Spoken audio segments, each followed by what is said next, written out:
Buenas tardes. Buenas tardes. Queremos iniciar esta semana de alguna manera refiriéndonos en primer lugar a la situación que están viviendo nuestros connacionales en la frontera sur. La semana pasada se dio a conocer el índice de Basilea, que de alguna manera mide el riesgo de lavado de activos en el mundo, y Nicaragua básicamente pasó a ser el país que tiene el mayor riesgo de lavado de activos en la región. Y menciono esto porque creo que con lo que está sucediendo en la frontera, esta semana vamos a estar en dos listados negativos, no solo como el país de mayor riesgo de lavado de activos, sino también como uno de los pocos países del mundo, si no el único país del mundo que no permite la entrada de sus connacionales. No hay país, creo yo, y hay que validarlo, que no entienda que la obligación que tiene en derechos humanos es la de ayudar a sus connacionales. Desde este punto de vista, desde la semana pasada, nosotros hemos estado demandando de que las autoridades permitan el ingreso, que realicen las pruebas de manera gratuita a cada una de estas personas y que establezcan un sistema de aislamiento y o rastreo hasta que los resultados sean conocidos.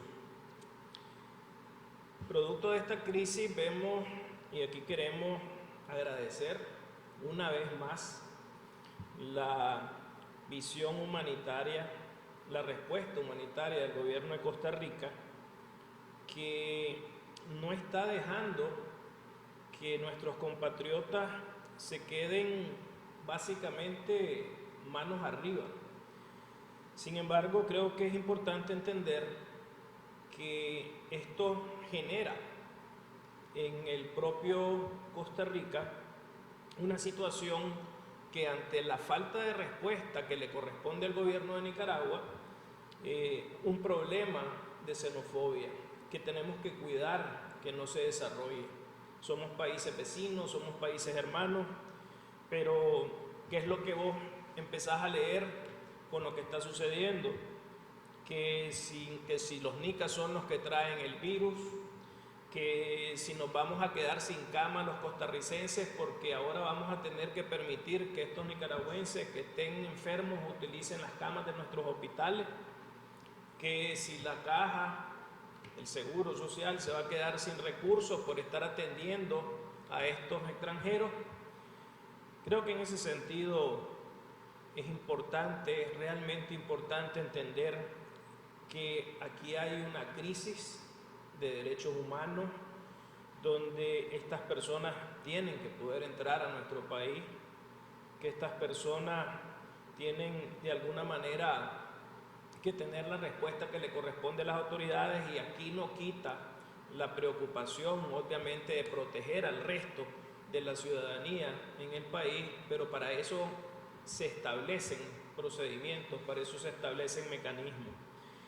Queremos hacer un llamado desde ese punto de vista, ya que la situación que parece que el gobierno no tiene recursos y que no está en capacidad de poder hacer gratuitamente estas pruebas, ahora que aparentemente ya tiene suficientes pruebas en el país, pues hacerle un llamado a la Organización Panamericana de la Salud, a la OPS, a que puedan hacer una donación de estas 500 pruebas, 400 pruebas, porque se maneja que hay entre 300, 400, 500 personas, hay hasta 600 personas que se manejan en algunos diferentes cables que hemos estado siguiendo, que pudiera la OPS hacer esta donación de 600 pruebas al gobierno de Costa Rica para que se pueda hacer esta gestión, que se pueda hacer este examen y que de esta manera se le dé trámite a esta crisis humanitaria, esta crisis ahora, una nueva crisis de migración. Si no es la OPS, algún organismo que esté vinculado al tema de migración, algún país que esté queriendo apoyar y aportar a la salida de esta crisis. De nuevo, por un lado está la seguridad de estas personas y por el otro lado está evitar que aquí se cree un conflicto xenofóbico contra los nicaragüenses que viven en Costa Rica y que esto obviamente no abona a su seguridad o a su tranquilidad en este sentido por esta situación que se está viviendo. En segundo lugar, queremos también referirnos a una situación que ha venido reflejándose de distintas maneras en los últimos días en las diferentes cámaras de COSEP, en los diferentes sectores que están organizados en COSEP, y es el tema de la seguridad o de la inseguridad. Estamos hablando de 3 temas en específico sobre inseguridad. En primer lugar, inseguridad en las áreas turísticas. Aquí hemos visto en los últimos días cómo se han dado situaciones de asaltos armados en las nubes. Hemos visto que en un oasis de paz, que era Ometepe, no conocíamos de situaciones como las que se dan por primera vez un asesinato en la isla de Ometepe, con lo que esto ha provocado en relación a la situación de alarma en el mismo sector turístico de la isla. Hemos conocido de asaltos que se están dando, no necesariamente a mano armada, pero sí robos que están habiendo en diferentes balnearios del país. Está la inseguridad en las rutas de distribución que hemos conocido desde hace un mes a la fecha, que se han estado dando asaltos a camiones que distribuyen productos de consumo que van al interior del país, que llevan estos productos de consumo. Y en tercer lugar, la inseguridad que siempre persiste y que se dio a partir del 2018 en la propiedad privada, refiriéndonos a las tomas de tierra de algunas fincas. Nos informaba UPANIC que recientemente han habido al menos 3 tomas de tierra entre León y el norte del país, y que si vemos este concepto de seguridad o inseguridad que se está dando en estas 3 diferentes áreas, es importante hacer un llamado a las autoridades a poder actuar. Hemos visto cómo los llamados que se han estado haciendo de nuestra parte, de la sociedad civil, para la liberación de la misma comunidad internacional de los presos políticos no tienen eco, pero por el otro lado hemos visto salir miles de presos comunes que de alguna manera pueden tener una incidencia en esto que estamos denunciando esta tarde. Así es que creo que es importante en una situación como la que estamos viviendo, donde la economía no está bien, que estos sectores que están tratando por un lado de volver a activarse, y esos sectores que están tratando de asegurar el abastecimiento, que tengan una certeza de que no va a seguir sucediendo esto. En tercer lugar, referirnos siempre al tema del COVID, porque es importante insistir semana a semana, qué es lo que estamos viviendo. El mundo hoy tiene 16 millones, casi 16.800.000 casos. América Latina tiene 4.527.000 casos. Estados Unidos está ya por debajo de la cifra de América Latina, pero Estados Unidos, que maneja las cifras con mayor transparencia, nos permite presentar de manera clara qué es lo que está sucediendo en el mundo. Hoy que estamos viendo que Estados Unidos está en estos 4.375.000 casos, tomó para que el primer millón de personas contagiadas en Estados Unidos se alcanzaran, tomó 95 días. Para el segundo millón de personas llegaran a alcanzarse, tomó 43 días. El tercer millón tomó 28 días y el cuarto millón tomó 16 días. Eso significa que el nivel de contagio ha venido creciendo 6 veces más rápido de lo que fue en sus orígenes. Y esto es una situación que no está todavía declinando, no está reduciéndose, todo lo contrario, lo que estamos viendo es que estos contagios siguen. En el caso de Nicaragua, cuando nos vamos a lo que está sucediendo, y hoy solo me quiero referir de manera particular a ese manejo que hacen las autoridades sobre las cifras de Nicaragua, nosotros vemos que esta semana los informes reflejan que pasamos básicamente a reducir a 33 contagios diarios lo que está viéndose en el país y mantienen un fallecido diario.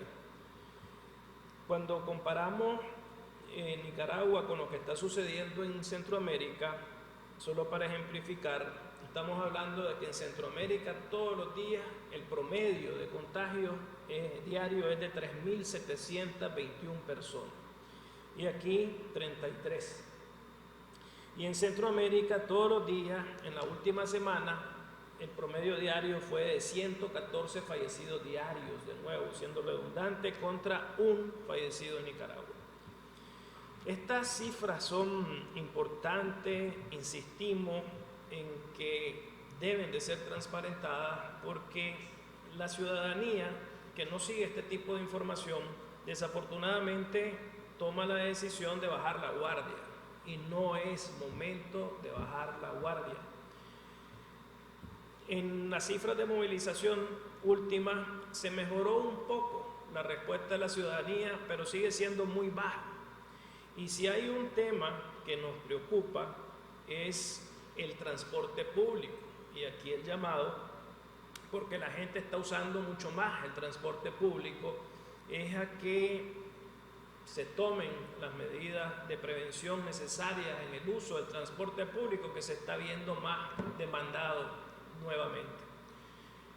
Volvemos a ver en este caso que este tipo de información provoca que en el caso de Managua, por ejemplo, en las noches, en fin de semana, te encontrás bares llenos con 0 distanciamiento social, con 0 uso de mascarilla, y esto es una situación donde si la información que se ha venido observando, que efectivamente tanto la del Observatorio Ciudadano como la de las mismas autoridades aparentan una reducción de casos, esto lo que hace es amenazar con un rebrote. Hoy amanecimos leyendo cómo en las ciudades principales de Europa que ya habían tenido supuestamente lo peor o ya habían pasado, pues empiezan a haber rebrotes en ciudades que volvieron a abrir y que esto les ha significado volver a pasar a niveles que no habían visto antes, más que en el tiempo anterior, en la época pico.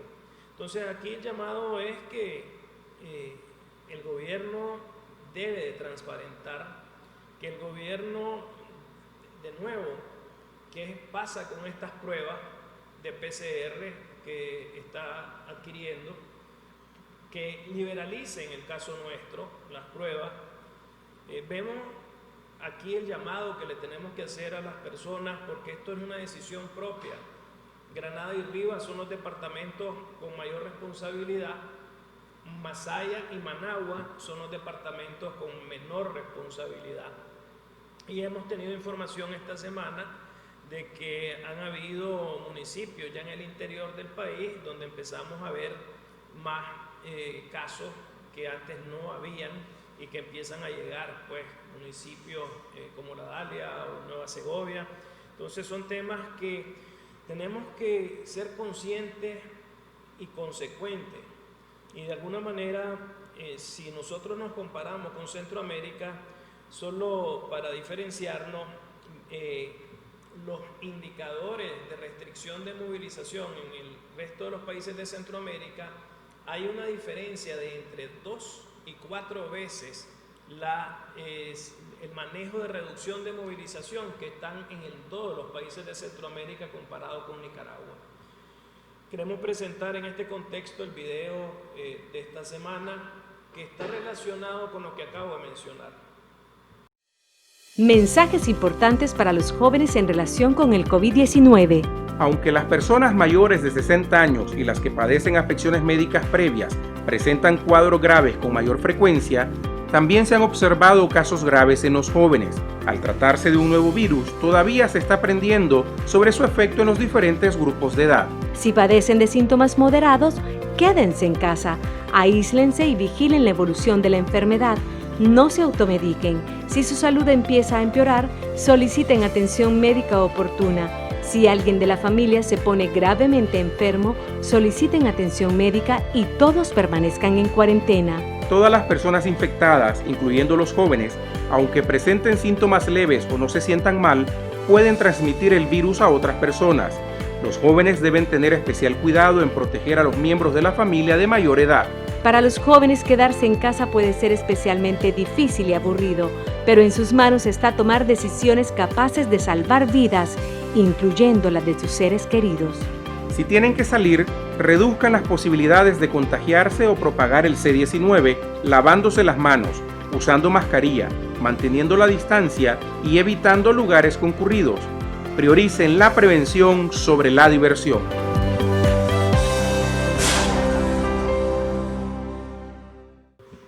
Los jóvenes no son inmunes. Los jóvenes no son inmunes al COVID-19. Es una realidad de que las personas que han sido más afectadas son las personas mayores de edad, son las personas con condiciones previas de salud. Sin embargo, los jóvenes no son inmunes. Y hacemos en este video una exhortación a que los jóvenes asuman la responsabilidad de cuidarse y que asuman la responsabilidad de cuidar a los otros, especialmente a sus seres queridos. Así es que desde ese punto de vista es importante este llamado a que si salen, que reduzcan las posibilidades de contagiarse o de propagar el COVID-19 y que tomen todas las medidas de prevención que se han dicho aquí. Igualmente es importante en esto hacer un llamado a las autoridades porque vienen las fechas del 1 y el 10 de agosto, la Conferencia Episcopal, la Arquidiócesis de Managua, la Iglesia ha tomado la decisión, obviamente, de que desde que inició esta crisis, de que todas estas manifestaciones que se hacían con la gente acompañando todas estas celebraciones se detuvieran.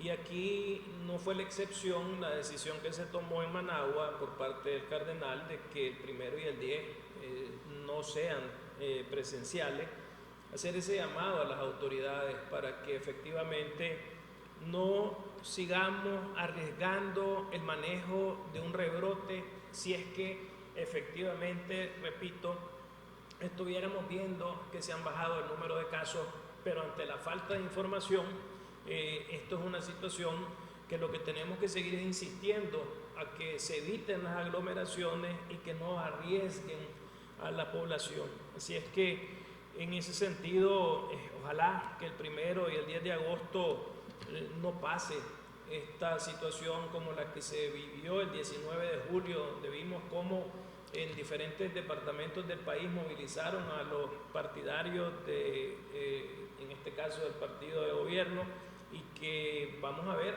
a partir de la próxima semana qué sucede después de que pasen 15 días de que se dan este tipo de aglomeraciones. Quiero tocar dos temas más, referirme en este sentido a algo que hemos venido haciendo durante las últimas semanas, referirme al tema de facilitación y tramitología. Nuevamente el llamado a las autoridades, especialmente al MINSA y a Aduana, a que se pueda trabajar en línea. Creo que por las investigaciones, por las consultas que hemos estado haciendo, hemos visto una mejor capacidad de atención de parte del MIFIC, de parte del IPSA, en relación a la atención al público, al uso de la tecnología, al uso de trámites en línea, pero donde seguimos teniendo esta situación con problemas especialmente en el MINSA y en Aduana, y en este sentido, obviamente, por un lado está la falta de facilitación y por el otro lado la mentalidad recaudatoria. Lamentable la decisión del gobierno ahora de cobrar la certificación, la vacuna de la fiebre amarilla, pero en el tema de la facilitación, cuando uno y como sector privado hemos tratado de contribuir en este aspecto, si uno va a hacer un trámite, por ejemplo, inscribir un registro sanitario, el pago ya lo puede hacer en línea. Los bancos han desarrollado esa relación con las instituciones del Estado para que el usuario pueda pagar en línea. Sin embargo, de nada te sirve porque vos tenés que agarrar esa colilla y presentarte presencialmente en el MINSA. Y entonces tenés que llevar la colilla, llevar los documentos, esperar a que se dé el trámite, ya sea que sea en el mismo momento o tengas que volver, y luego ese trámite tenés que agarrarlo, llevarlo a un agente aduanero para que luego vaya a buscar cómo, por ejemplo, desaduanar, en este caso, la importación en aduana. Entonces, aquí el problema de esto es que estamos viendo cómo se sigue arriesgando a las personas. Estos procesos se atrasan, eso significa que te cobran por los atrasos. Si se te vence el tiempo, volvés a pagar de cero, no te reconocen que ya habías hecho el pago para el trámite, y desde ese punto de vista, además, en el caso del MINSA, lo absurdo es que establecieron un mecanismo de registrar en línea, algunos registrar en línea los productos, pero el problema es que lo registras en línea y tenés que presentarte con toda la documentación físicamente. Entonces, esto por un lado, y por el otro lado está el tema de la situación que ha saltado fuertemente en los últimos días, que es el tema de las dudas de valor. Cada importación que viene ahora o hay una duda de valor o el semáforo sale en rojo. ¿Y qué significa eso? Que en el momento en que la duda de valor empieza, el taxímetro te empieza a cobrar. Eso significa que esa carga se detiene, entonces te empiezan a cobrar por lo que significa el almacenaje, te empiezan a cobrar porque tenés que de alguna manera utilizar los servicios de la cadena logística para que puedas ir a sacar, hacer los trámites y poder sacar esa carga. Tenés que pagar fianza para poder de nuevo sacar esa carga. Entonces aquí en esta situación es un llamado que volvemos a hacer para que esto no siga sucediendo. También en el caso de la alcaldía de Managua hemos visto cómo te están cobrando hasta 100% de multa por atrasos de un día o 2 días en una tramitología. Luego no te están aceptando los recursos en la alcaldía, tenés que pagar, y si no pagás no te dan solvencia y no tenés derecho a utilizar los recursos. Entonces, inclusive hemos manifestado en el pasado que en algunos casos se ha amenazado hasta con causas penales a estas personas por la decisión que toma, en este caso, la autoridad edilicia sin darte el recurso o la oportunidad de recurrir. Igualmente, en el caso del Tata, que lo que estamos viendo es que todos los recursos que pasan al tribunal administrativo no le dan pase y todo es en contra de las empresas. Entonces, aquí el llamado es a que se facilite, aquí el llamado es para que se cambie esa mentalidad recaudatoria, aquí el llamado es para entender que lo que necesita el país, lo que necesitan las empresas, lo que necesitan los trabajadores, los colaboradores, es que no se pierdan las empresas para que no se pierda el empleo. Y quiero cerrar con una nota en positivo. Había quedado pendiente de una pregunta que me habían hecho hace 15 días en relación al tema de las remesas.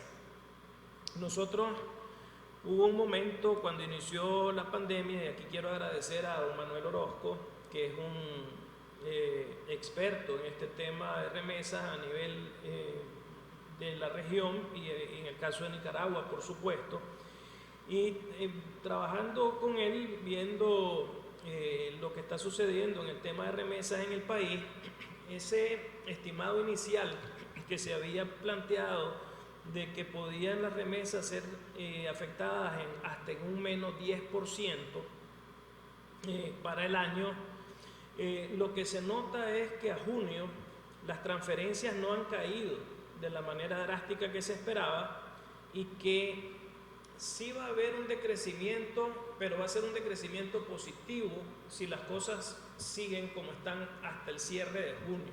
¿Qué significa esto? Que si el año pasado las remesas crecieron 8%, este año van a crecer por debajo de ese 8%, pero van a crecer. Y esa es una buena noticia, especialmente para esos 600.000 hogares receptores de remesa que existen en el país y que les permite en esta situación de afectación de empleo mantener un nivel de consumo modesto que genera al final del día una demanda dentro de la cadena de valor del país. Esto creo que es importante desde ese punto de vista. Hay que poner un asterisco porque el 60% de las remesas vienen de Estados Unidos y de ese 60% de las remesas que vienen de Estados Unidos, 25% vienen de la Florida. Y la Florida hoy está viviendo un brote de COVID. Entonces esperemos que esto no tenga un impacto en esos emisores de remesa que están enviando a sus familias aquí en Nicaragua. Pero lo que estamos viendo pues es que dentro de esas cifras de remesa, Nicaragua hoy está en un crecimiento positivo de 3%, solo México supera a Nicaragua en positivo con un crecimiento de 10%, República Dominicana 1% positivo, estos tres, y de ahí el resto de los países son negativos. Honduras cae 1%, Guatemala cae 1% y El Salvador cae 8%. Estamos abiertos a cualquier pregunta. Damos la palabra a Lucía Navas.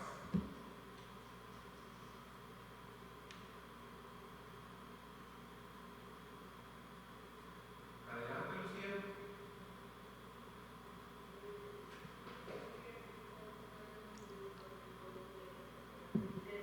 Yo quiero aprovecharlo ahorita de la relación con el ¿cómo está la comunicación entre usted y el gobierno central? ¿Alguna se ha establecido en los últimos meses, en las últimas semanas? Y específicamente, ¿cómo se sigue el contacto con Bayardo Arce Castaño? ¿Sigue siendo el enlace o desde cuándo ustedes no tienen comunicación? Usted directamente con Bayardo Arce. Gracias. Gracias, Lucía. Desde abril del 18 no hay comunicación entre COSEP y el gobierno y no hay contacto tampoco de parte de COSEP con don Bayardo Arce. Así es que en ese sentido yo hablo en nombre de COSEP, yo no estoy hablando aquí en nombre de empresas en lo particular que tienen relaciones con el gobierno porque tienen que hacer su tramitología, buscar sus permisos, hacer sus gestiones, recurrir ante las arbitrariedades. Entonces ya esa es una relación directa de las empresas con las autoridades. Igual habrá cámaras que puedan tener una vinculación de manera particular entre esa cámara y un sector específico que es la contraparte en su actuar, pero COSEP como tal no tiene relaciones con el gobierno y no tiene tampoco relaciones con, en este caso, el asesor económico. Pregunta Michelle Polanco. Buenos días a mis colegas que han conectado en todo el tema de la seguridad. La pregunta es si ustedes o si está el sistema de seguridad está empezando a afectar directamente a los que están realizando todo dentro de los servicios privados o únicamente a la percepción que sienten con robos que se han registrado a la Michelle, fíjate que te voy a pedir que repitas la pregunta porque me costó entender. Si se están registrando robos dentro de los establecimientos de las empresas privadas, el tema de la inseguridad y cómo eso está afectando a los empresarios. Lo que conocimos de lo que mencioné, robos que han habido a camiones en ruta. Conocimos de un asalto en las nubes a personas que estaban visitando un lugar turístico, no propiamente dentro del local, entendemos, sino que estas personas en el acceso al local hemos conocido de este tipo de robos en casas dentro de diferentes balnearios. Eso es la información que estamos conociendo y que estamos trasladando, y que de nuevo esto es una situación que es oportuno que se tomen las medidas de parte de las autoridades para que esto se corte en la entrada. Damos la palabra a Álvaro Navarro. Buenos días, siguiendo un poco la pregunta que hacía el colega Michelle Polanco, recientemente vimos un video que se circuló en redes sociales de un secuestro de una camioneta con nombre de civil a una persona en una plaza comercial. Al final no ha quedado claro quiénes eran, si eran policías, si era una detención. La familia también ha guardado silencio. El COSEP ha salido de casos similares. ¿Tienen alguna información más en detalle de qué era ese ataque, ese operativo? Álvaro, no hemos conocido información oficial de ese caso. Obviamente todos lo vimos en las redes. Tampoco hemos tenido, aparte de eso que sucedió y que se pudo captar por las cámaras que tenía ese local, tampoco hemos conocido de otro tipo de situaciones como esa. En las redes el problema es que es difícil en la información que te llega cómo depurar qué es verdadero y qué no es verdadero. Lo que uno puede especular es que obviamente los que hicieron ese operativo era gente profesional. Eso no estábamos hablando de que los que vimos ese video estábamos viendo delincuentes comunes. Aquí hay una teoría que dice que era un operativo policial, y yo creo que lo que uno tiene que ser cuidadoso en esto es que no se puede especular, pero que parecería simplemente por el actuar que estas personas sí eran más profesionales. En este caso pudieran haber sido perfectamente miembros de una entidad pública que estaban en algún tipo de operativo, pero de nuevo esto es especular. Si no hay más preguntas, muchachos. Gracias, cuídense.